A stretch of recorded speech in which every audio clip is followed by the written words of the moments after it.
Suka atau tidak, kebijakan pemerintah menaikkan harga BBM bak memakan buah si malakama. Sungguh sebuah keputusan yang kontroversial dalam kemendesakan dan hantaman persoalan ekonomi yang kian memberat. Kali ini kita akan mengupas secara tuntas keputusan kontroversial pemerintah dari menaikkan harga BBM dan kompensasi bantuan langsung tunai sebesar Rp600.000. Memang keputusan tersebut sempat ditarik ulur. Pemerintah tampaknya sangat hati-hati dan dengan perhitungan yang super teliti. Toh, kini pemerintah tetap menaikkan harga BBM di tengah ekonomi rakyat yang kian mencekik. Harga kebutuhan pokok melonjak tinggi sementara pendapatan belum stabil. Sungguh keputusan yang tidak pro rakyat. Kenapa demikian? Kita simak bersama. Dalam hitungan ekonomi yang sederhana, keputusan untuk menaikkan harga BBM, Pertalite, Pertamax, dan Solar memang tidak bisa dihindarkan. Pemerintah sebagaimana selalu diungkapkan oleh Presiden Jokowi sudah mengalkulasi dampak kenaikan BBM bagi perekonomian masyarakat. Artinya, diskusi masyarakat sekarang sepertinya bukan lagi soal apakah BBM akan naik atau tidak, tetapi soal efek domino dari penaikan tersebut. Bagaimana caranya supaya tidak merugikan dan menimbulkan dampak yang menyengsarakan masyarakat? Mengapa harus naik?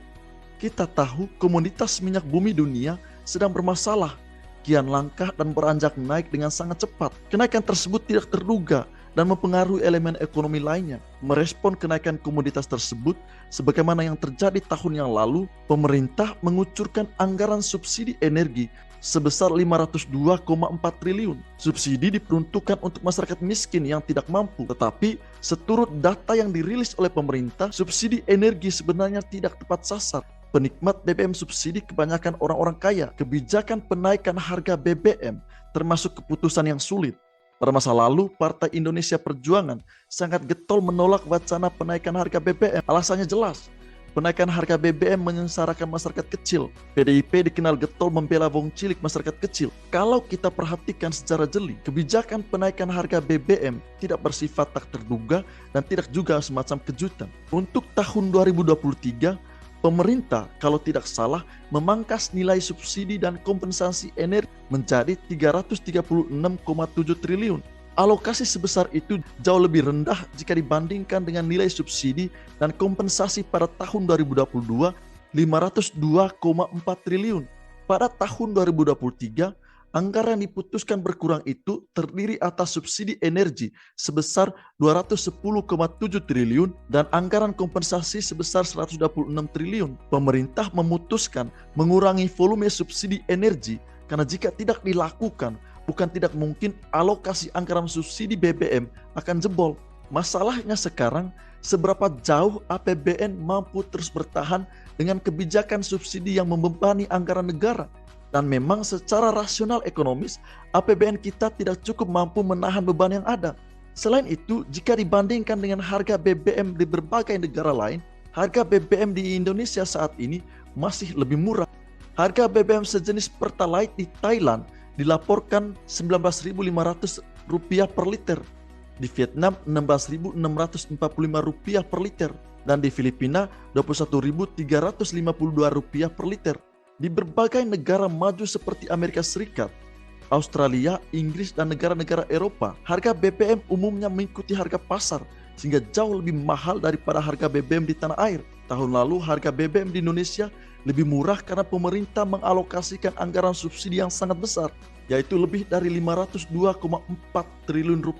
Menurut data Kementerian Keuangan Republik Indonesia, sampai pertengahan 2022, APBN memang masih surplus sekitar Rp106 triliun. Bukan tidak mungkin tidak akan ada lagi surplus yang bisa diandalkan dan dialokasikan untuk subsidi BBM.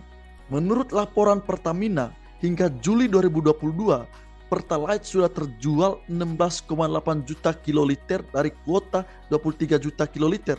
Solar bersubsidi sudah terjual 9,9 juta kiloliter dari kuota yang hanya 14,9 juta kiloliter.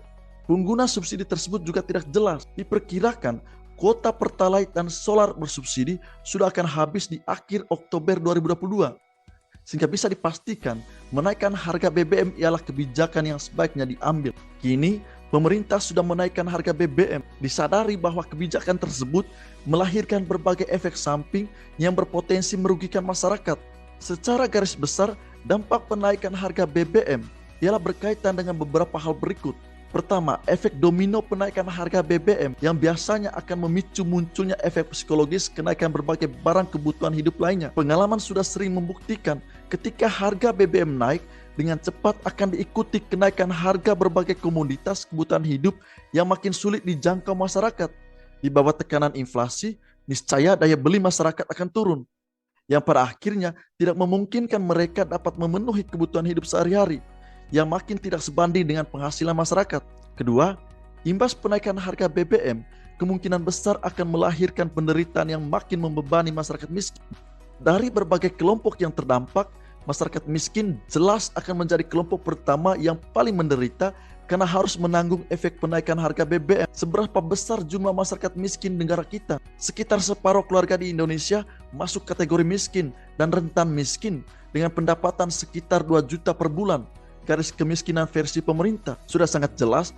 Kenaikan harga BBM memukul keras kelompok miskin dan rentan miskin yang jumlahnya mayoritas di Indonesia. Banyak orang yang berkomentar, bukankah pemerintah menyiapkan dana bantuan sosial sebagai suplemen terhadap masyarakat? Bantuan langsung tunai atau BLT yang cuma selama 3 bulan tidak ada artinya, bahkan jika terdistribusi dengan baik. Penaikan harga BBM jelas juga akan menyebabkan kenaikan harga bahan baku yang dibutuhkan kegiatan usaha masyarakat. Daya saing produk yang dihasilkan masyarakat miskin menjadi stagnan bahkan turun karena ketatnya persaingan dan harga jual produk yang harus naik, yang ujung-ujungnya akan membuat pelaku usaha mikro dan kecil kalah bersaing dengan pelaku usaha lain yang lebih besar yang notabene memiliki manajemen yang mapan. Ketiga, secara politis, penaikan harga BBM niscaya akan memengaruhi dinamika politik di tanah air. Dalam tahun politik ini, semua kebijakan pemerintah sepertinya akan berisiko menimbulkan dan memicu munculnya berbagai penafsiran yang bermuatan kepentingan politik. Tidak mustahil keputusan pemerintah menaikkan harga BBM akan dipolitisasi dan berimbas pada pandangan masyarakat terhadap kekuatan atau partai politik tertentu. Partai politik yang identik dengan pemerintah bukan tidak mungkin akan dirugikan akibat keputusan pemerintah menaikkan harga BBM. Perlu diakui juga, yang dihadapi pemerintah saat ini sungguh bukan hal yang mudah. Bagi Presiden Jokowi, bukan soal pemerintah takut atau tidak, populer atau tidak, melainkan karena situasi ketidakpastian dan kondisi masyarakat memang belum memungkinkan. Hal itu harus dicatat oleh masyarakat. Apakah keputusan ini bisa berubah dan caranya dengan melakukan demonstrasi? Saya sangat skeptis. Demonstrasi yang akan terjadi sepertinya tidak mengubah keputusan pemerintah.